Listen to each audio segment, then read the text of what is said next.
Study IQ IAS, अब तैयारी हुई अफोर्डेबल।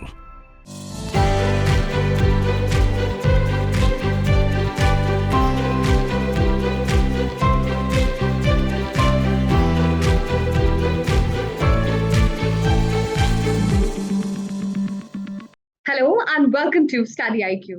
मैं दिव्यांशी और आज मेरे साथ इस इंटरव्यू सेशन में जुड़े हैं यूपीएससी सीएससी 2021 एग्जामिनेशन में ऑल इंडिया रैंक 626 हासिल करने वाले Ashwin Gulabkar ji. Welcome Ashwin to study IQ और बहुत ढेर सारी बधाई and it's absolute pleasure to have you today. Thank you for having me. Ashwin ji के बारे में बता दो तो he is currently in Indian trade service through UPSC 2019। Rashmin, ये आपका second Yes. attempt था and in successive years you improved your rank and this year you secured 626. So we ask everybody that how is the feeling for about clearing the examination, but you've cleared this examination second time in a row. So thank you, Study IQ, for having me here. It has been a really, I'm honored and privileged to be here. Actually, 626 rank ये CSE 21 में आया है। CSE 19 में मेरा 773 rank आया था। तो according to that rank मुझे इंडियन ट्रेड सर्विस मिली थी और currently I am posted in Ahmedabad as assistant DGFT। So अभी मुझे काफी खुशी हो रही है कि ये टाइम भी मेरा रैंक आया है। So Ashwin, we can say that जो strategy आपने अपनाई है that is working in the correct sense and आप improve ही कर रहे हो अपनी रैंक को। राइट, एक्चुअली स्ट्रैटेजी जो कन्वेंशनल स्ट्रैटेजी है मैं वही फॉलो करते आया हूँ, क्योंकि because I started this preparation in 2016 and पहले 3 अटेम्प्ट में मुझे सक्सेस नहीं मिला था, तो 4th अटेम्प्ट में सक्सेस पाया हूँ मैं। तो ऑलमोस्ट हर एक स्टेज पे मेरा फेल्यूर मैंने देखा है। प्रीलिम में एक बार फेल हो चुका हूँ, मेंस में 2 बार हो चुका हूँ एंड इंटरव्यू में भी एक बार फेल हो चुका हूँ। सो हर टाइम मैंने यही कोशिश की है, तो जहाँ पे मेरी कमियां हैं, मेरे स्कोर जो प्रीवियस ईयर है उससे थोड़े से हर एक सब्जेक्ट में, हर एक ऑप्शनल में या फिर ऐसे में, एथिक्स में इम्प्रूव करूँ। तो मेरा यही टारगेट है कि हर एक स्टेप पे हर एक स्कोर इम्प्रूव करना। अश्विन, जैसे अभी हम बात कर रहे हैं कि क्या कन्वेंशनल स्ट्रैटेजी आपने अपनाई है, लेकिन उससे पहले मैं चाहती हूँ आप थोड़ा सा अपने बारे में बताएं। I have already told that you are currently working in Indian trade service, लेकिन जो उसके पहले की जर्नी रही है उसके बारे में हम चर्चा करना चाहेंगे। और आपने जैसे कहा कि पहले 3 अटेम्प्ट में यू फेल मिजरेबली, तो आई थिंक राइट, जर्नी के बारे में भी डिस्कस करना, जर्नी के अप्स एंड डाउन्स को डिस्कस करना वो भी इम्पोर्टेंट है, ताकि जो आने राइट, वाले एस्पिरेंट्स हैं वो पहले से सचेत रहें कि इन गलतियों से आप बचें। तो अश्विन। राइट। सो मैं मेरा नाम अश्विन गुलाबकर है और मैं नवी मुंबई महाराष्ट्र से बिलोंग करता हूँ। बट मेरा जो 10th तक का एजुकेशन है वो थोड़ा रूरल बैकग्राउंड का है। मैं रत्नागिरी डिस्ट्रिक्ट जो महाराष्ट्र में आता है वहां से बिलोंग करता हूँ। तो मेरा primary and secondary education basically rural part में हुआ था। So after 10th I decided to come to Mumbai for engineering and for higher education. मैंने इंजीनियरिंग मुंबई यूनिवर्सिटी से इलेक्ट्रिकल में की है। और फिर फाइनल ईयर जब था तो I decided to appear for CAT and I got 98 percentile in CAT. So I got Indian Institute of Management Indore. So मेरा MBA जो है वो IIM इंदौर से हुआ है। और इंदौर के जो फाइनल ईयर में था तब मेरा प्लेसमेंट अच्छी MNC में हुआ था, तो मैंने 3 साल जॉब भी किया प्राइवेट सेक्टर में। So after that I decided to appear for civil services and 2016 was my first attempt. So 2016 I cleared prelims, I could not clear mains. 2017 I cleared mains but I failed in interview. 2018 I failed in prelims altogether, and 2019 only I could clear prelims, mains and interview and got the rank. So it has been a roller coaster ride for me. सो अश्विन, आपने जैसे बताया कि IIM Indore से आपने MBA किया, उसके बाद 3 साल जॉब किया। What triggered you, what was the driving force कि यू लेफ्ट योर जॉब और आप यूपीएससी की तैयारी करना शुरू करके? Because it's a pretty tough decision after being into professional life, 3 years post that you decide one day to leave your job and UPSC की journey unpredictable है। तो how did you make up yourself, कैसे mind बनाया? So there are multiple triggering factors, as I said. कि जो first जो triggering factor था वो मेरे घर में ही था। मेरे पापा जो है वो एग्जीक्यूटिव इंजीनियर थे स्टेट स्टेट इरिगेशन डिपार्टमेंट में। और he serve the entire state very selflessly, और उनको जो सोशल रिस्पेक्ट मिलती थी, और वो एक बड़ा ट्रिगरिंग फैक्टर था। उनको मेरा रोल मॉडल आज भी मानता हूँ। तो वो एक ट्रिगरिंग फैक्टर था। Second triggering factor was in IIM Indore. IIM Indore में एक रूरल इमर्शन प्रोग्राम होता है, और उसमें ग्रुप ऑफ स्टूडेंट्स को हर एक डिस्टेंट डिस्ट्रिक्ट में भेजा जाता है, और उनको वो डिस्ट्रिक्ट में जो सारे गवर्नमेंट स्कीम्स है उनको स्टडी करके एक रिपोर्ट भेजना होता है। तो वो 8 दिन में हम डिस्ट्रिक्ट कलेक्टर जी के साथ में रहे थे। एंड तब मैंने एक्चुअली रियलाइज किया कि how the civil services are actually impacting the rural life, और जो कि गरीब लोग हैं, जो अंडर प्रिविलेज्ड लोग रहते हैं, जो डिस्टेंट एरियाज में रहते हैं, जिनको हम सिटीज से ज्यादा ऑब्जर्व भी नहीं करते, तो उनकी लाइफ में गवर्नमेंट सर्विसेज का इम्पैक्ट जो है वो मैंने करीब से देखा आईआईएम इंदौर में। और वो जो था वो सेकंड सेकंड ट्रिगरिंग फैक्टर था। लेकिन जैसे कि आईआईएम में मेरे मतलब मुझ पे बहुत सारा एजुकेशन लोन था, तो उसको क्लियर करने के लिए मुझे जॉब करना पड़ा बाद में। And then when I realise कि now I have the backup, और अगर यूपीएससी नहीं भी होता है तो I have a strong backup of 3 years का प्रोफेशनल करियर। सो अगर नहीं होता तो I can return to professional and private job also. Then I actually started preparing for civil service. सरशन, आपने बताया कि आई आई थिंक आप बहुत सारे लोगों को हिम्मत दे रहे हैं कि किसी भी स्टेज में, at any point of your career, if you think कि आप यूपीएससी देना चाहते हैं, आप दे सकते हैं। भले ही उतार चढ़ाव उसके बाद आए, वो तो नियम है, बट आप किसी भी स्टेज में आप शुरुआत कर सकते हैं, and you can successfully as the examination as well, and Ashwin is a good example for everybody. So Ashwin, now coming back to the journey part, the preparation part, जब 3 साल बाद जॉब छोड़ा, वापस से पढ़ाई के साइकिल में आना भी थोड़ा सा टफ होता है। अपने आप को बहुत ज्यादा प्रिपेयर करना पड़ता है, बिकॉज आप पढ़ाई छोड़ चुके रहते हैं, and then you been in professional life which is cyclic in nature. तो फिर से पढ़ने की आदत डालना, खुद को प्रिपेयर करना, 8-9 घंटे पढ़ना, because UPSC is a demanding examination.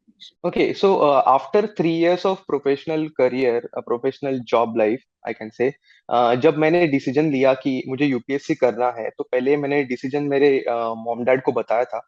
तो उन्होंने काफी सपोर्ट किया, और वो काफी खुश हुए कि मैं ये रूट ले रहा हूँ पब्लिक सर्विस का। Specially my dad, because it was his dream to me to become an IAS officer.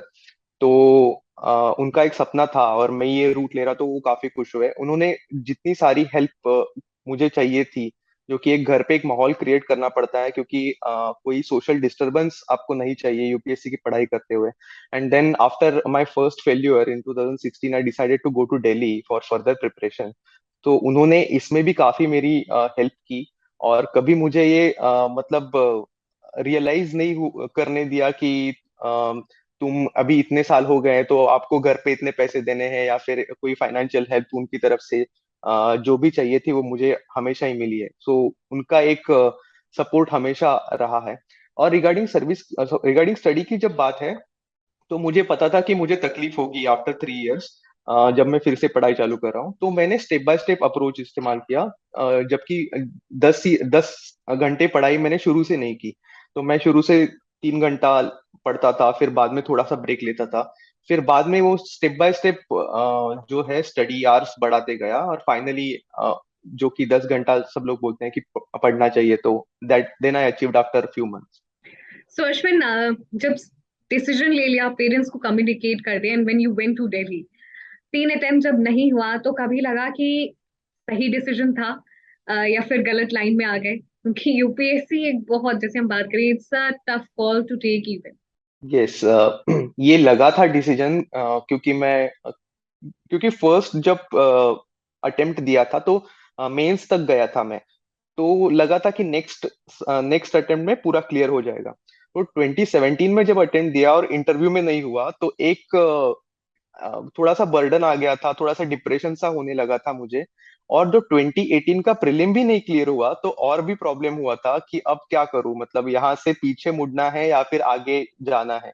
लेकिन देन माय फ्रेंड्स ने मतलब उन्होंने मुझे काफी सपोर्ट किया और वो कहा कि और एक अटेम्प्ट दे भी दे, मतलब अब यहाँ तक आ ही चुका है तो एक अटेम्प्ट दे दे। और मेरे parents specially my father also was convinced कि कितना भी टाइम लगे तू, लेकिन तू ये कर पाएगा, तेरे में इतनी कैपेबिलिटीज है कि तू ये कर पाएगा। तो उनका सपोर्ट पहले से ही मुझ पे था। तो और एक अटेम्प्ट देने का सोचा 2019, वहां पे भी कैसा था, प्रीलिम में काफी कट ऑफ से आसपास स्कोर आ रहा था। तो पता नहीं चल रहा था कि क्लियर होगा भी या नहीं, तो लेकिन होल्ड हो गया। और फिर मेंस में मैंने अच्छा पढ़ाई किया था एंड इंटरव्यू में भी काफी ज्यादा हार्ड वर्क किया था, तो उसकी वजह से 2019 में रैंक मिली। अश्विन, जैसे आपने बताया कि एक पॉइंट ऐसा आया जब लगा कि इस जर्नी को छोड़ देना चाहिए, बट पेशेंस का खेल है ये और आपने पेशेंस बनाए रखा। वो दिन जब आपने थोड़ा सा रेगरेट किया था डिसीजन पे, और आज का दिन है जब 2 बार आपने यूपीएससी क्लियर कर लिया है। तब से लेकर के आज तक का जो फासला तय किया, उसके बारे में अब आप क्या सोचते हैं, सबको क्या बताना चाहेंगे? क्योंकि 2 अटेम्प्ट, 3 अटेम्प्ट, 4 अटेम्प्ट बाद अगर नहीं होता है तो इट्स लिटिल डिस्टर्बिंग, डिसअपॉइंटिंग, और बहुत ज्यादा खुद को हौसला देना पड़ता है। And you have gone through all these. So इसके में एक्चुअली दो पहलू हैं। एक जो होता है वो इंटरनल और दूसरा एक्सटर्नल होता है। इंटरनल में आपको अपने ऊपर एक कॉन्फिडेंस रहना चाहिए कि मैं यहाँ तक आ चुका हूँ और इसके आगे भी मैं जाऊंगा। वो इंटरनल क्या बोलते हैं, इंट्रोस्पेक्शन आपका डेली होना चाहिए कि कल मैंने क्या गलतियां की है और आज वो कैसे सुधार सकता हूँ। सो हर एक स्टेप पे आपको कुछ ना कुछ सीखना पड़ेगा। This exam is all about Perseverance. तो आपको एफर्ट्स, हार्डवर्क और परसिवियरेंस की जरूरत एंड तक लगेगी, क्योंकि आपका जॉब ही आगे जाके ऐसे होगा कि आपको बहुत सारी कठिनाइयां जॉब में भी आएंगी, और इसके लिए यूपीएससी आपको ये एग्जाम थ्रू प्रिपरेशन ही प्रिपेयर कर रहा है कि वो ऐसे ही कैंडिडेट्स लेंगे। तो ये एक प्रोसेस का पार्ट है और आपको मतलब इंट्रोस्पेक्शन करके आपको सीखना पड़ेगा कि आप में क्या कमियां हैं और आप कैसे उसको इम्प्रूव कर सकते हैं। दूसरा है वो जो एक्सटर्नल फैक्टर्स होते हैं, जैसे कि आपके दोस्त कौन है, वो आपको कितना सपोर्ट करते हैं इस जर्नी में, आपके पेरेंट्स कितना सपोर्ट करते हैं, और आपके कौन से रिलेटिव्स है जो आपको सपोर्ट नहीं करते हो, और उनसे कैसे बचना चाहिए एक्चुअली। तो ये सारी भी फैक्टर्स काफी इंपॉर्टेंट होते हैं। जनरली स्पेशली आपके जो फ्रेंड्स है वो आपको ऐसे सिलेक्ट करने चाहिए जो आपको हमेशा मोटिवेट करे, आपको आपकी कमियां दिखाए और आप उनसे कुछ सीख सके और वो आपसे कुछ सीख सके। सो ऐसे मेरे फ्रेंड्स काफी जो दिल्ली में बने थे, तो उनका काफी ज्यादा सपोर्ट रहा है। वो भी आज सर्विस में है और मैं भी हूँ सर्विस में, तो काफी अच्छा लगता है। बट ये दोनों फैक्टर्स काफी ज्यादा इंपॉर्टेंट है, internal as well as external. आपके इतने अटेम्प्ट्स की जर्नी में हर सक्सेसिव अटेम्प्ट्स में क्या सीखा, उसको कैसे रिफ्लेक्ट किया? जब मैं फर्स्ट 2016 में मेरा मेंस में निकला था, तब मैंने ये जाना कि कहाँ पे कमी हो रही है। स्पेशली मेरा ऑप्शनल जो सब्जेक्ट है, मेरा हिस्ट्री है, तो उसमें कमी आ रही थी, बिल्कुल ही मेरा ऑप्शनल अच्छा नहीं जा रहा था। तो मैंने क्वेश्चन बाय क्वेश्चन गया कि कौन सा मेरा प्लस पॉइंट है और कौन सा मेरा मतलब वीकनेस है और कौन सा पॉजिटिव है। जो मेरे वीकनेसेस है वो ट्राई किया कि इम्प्रूव करने का, जबकि जो मैपिंग सेक्शन आता है तो मुझे बिल्कुल नहीं आता था पहले अटेम्प्ट में, तो वो मैंने इम्प्रूव करने का कोशिश किया। और ये भी था कि इंटरव्यू में 2017 में जब मेरा फर्स्ट इंटरव्यू था, तब मुझे इंटरव्यू में काफी ज्यादा कम मार्क्स आए थे। तब इंटरव्यू में मैंने ये सीखा कि मतलब क्या क्या कमियां मेरे इंटरव्यू में है और क्यों मुझे कम मार्क्स है। क्योंकि मुझे पता था इंटरव्यू होने के बाद ही मुझे कम मार्क्स आने वाले हैं, क्योंकि ज्यादा आंसर्स में नहीं दे पाया था इंटरव्यू में। तो वो सारे जो क्वेश्चंस है, वो जरा वीक वीक एरिया जो है, जो मुझे इंटरव्यू में पूछे गए थे और जिसके आंसर्स में नहीं दे पाया था, वो मैंने नेक्स्ट इंटरव्यू में ट्राई किया कि उस पे ज्यादा फोकस करूं और सारे एकेडमिक्स जो सारे सब्जेक्ट्स है उन पे थोड़ा फोकस करूं। तो उस पे ज्यादा ध्यान दिया। और क्योंकि जो आपके पॉजिटिव है वो पॉजिटिव पॉइंट्स है वो पॉजिटिव ही रहने चाहिए, लेकिन जो निगेटिव है उसको भी आप पॉजिटिव में कन्वर्ट करने की कोशिश करेंगे इस एग्जाम में। तो बेसिकली ये एक थ्रू एंड थ्रू जर्नी हो जाती है। तो हर एक पॉइंट पे मैंने ये जानने की कोशिश की जो कमियां है वो दूर करूं। आजकल प्रीलिम्स बहुत ही अनप्रिडिक्टेबल होते जा रहे हैं, तो प्रीलिम्स के लिए क्या खास बात आप सभी को बताना चाहेंगे? प्रीलिम्स कैसे क्लियर करना है, उसमें स्टैटिक में भी कितने deep level of information knowledge चाहिए ताकि आप यूपीएससी जो क्वेश्चंस पूछते हैं उसको आप सॉल्व कर सके। Prelim has become a dicey affair as you said, कि अभी यूपीएससी सिंपल स्टैटिक क्वेश्चंस बहुत कम पूछते हैं, और जाकि जो कि डायनामिक क्वेश्चन जो होते हैं, mostly current affairs based question जो होते हैं, उस पे ज्यादा फोकस कर रही है यूपीएससी। और मतलब हर साल यूपीएससी में कुछ ना कुछ नया आते जा रहा है। जो 2-3 साल पहले एलिमिनेशन से बहुत सारे क्वेश्चंस हम लोग सॉल्व कर सकते थे, वो ये टाइम हमने प्रीलिम्स में देखा कि that was not possible, because UPSC ने अपना थोड़ा सा पैटर्न उसमें भी चेंज कर दिया। तो मुझे लगता है कि स्टैटिक जो है वो आपको हर टाइम पढ़ना ही चाहिए, वो आपके फिंगर टिप्स पे रहना चाहिए static part. But current affairs जो है वो मोस्टली यूपीएससी न्यूज़पेपर पे ही जाती है, तो आपको डेली न्यूज़पेपर आपको पढ़ना ही चाहिए करंट अफेयर्स के लिए। और बहुत सारे क्वेश्चंस है जो न्यूज़पेपर रीड करके थोड़ा सा कॉमन सेंस पे आप सॉल्व कर सकते हो। तो आप ये जानने की कोशिश करो कि यूपीएससी ने ये क्वेश्चन क्यों पूछा होगा, और क्वेश्चन सेटर के मन में क्या आया होगा ये क्वेश्चन पूछते समय, कि कैसे एलिमिनेट, और फिर जाके आप एलिमिनेट करो। अगर आप ऐसा सोचोगे तो फिर आप मैक्सिमम क्वेश्चन सॉल्व कर पाओगे। Ashwin, as you been mentioning about, आपको समझना होगा कि पेपर सेटर के दिमाग में क्या है। ये लेवल ऑफ अंडरस्टैंडिंग और न्यूज़पेपर रीडिंग किस तरीके से समझनी है, किस तरीके से करनी है, because for a first timers newspaper खुद में ये एक बहुत बड़ा टास्क लगता है। यस, एक्चुअली न्यूज़पेपर आप एक एक न्यूज़पेपर लेके पूरा दिन भी पढ़ सकते हो, लेकिन इतना टाइम आपको नहीं होता। वो आपको 1 या 1.5 घंटे में पूरा न्यूज़पेपर पढ़ना पड़ता है, उसमें से इंपॉर्टेंट पॉइंट्स निकालने पड़ते हैं। तो आप मुझे ये कहना है व्यूअर्स को कि आप ब्यूरोक्रेट की तरह अभी से सोचना चालू करो। आप अगर कोई न्यूज है तो उसमें पॉलिटिक्स कितना है और पॉलिटी कितनी है, ये जानने की कोशिश करो। जो पॉलिटी पार्ट है, जो ब्यूरोक्रेट के लिए इंपॉर्टेंट है, जो कॉन्स्टिट्यूशनल प्रोविजंस आती है, जो रूल्स एंड रेगुलेशंस आते हैं, जिसमें ब्यूरोक्रेट को एक्चुअली काम करना पड़ता है, तो वो जानने की कोशिश करो कि इसमें इतना पार्ट है जो हमें एग्जाम में आ सकता है, और बाकी का जो पॉलिटिक्स जो होता है उसको आप छोड़ दो। और वो अगर आप हर न्यूज में देखने लगोगे कि इसमें जो मुझे इंपॉर्टेंट क्या है, एज अ ब्यूरोक्रेट मुझे ये कैसे हेल्प कर सकता है, तो ही आप उसमें से जो जिस्ट है वो अपने आप निकाल पाओगे। सो ऐसे 3 या 4 हर न्यूज में लाइंस होती हैं जो कि एज अ ब्यूरोक्रेट बहुत इंपॉर्टेंट होती है, जिसमें रूल्स एंड रेगुलेशंस बहुत आते हैं और डायरेक्टली आपको क्वेश्चन में आ सकते हैं। तो ये जानने की कोशिश करो। और मुझे लगता है कि जो इररिलेवेंट न्यूज है उसको मतलब आप वो मत पढ़ो, और उस पर टाइम वेस्ट मत करो।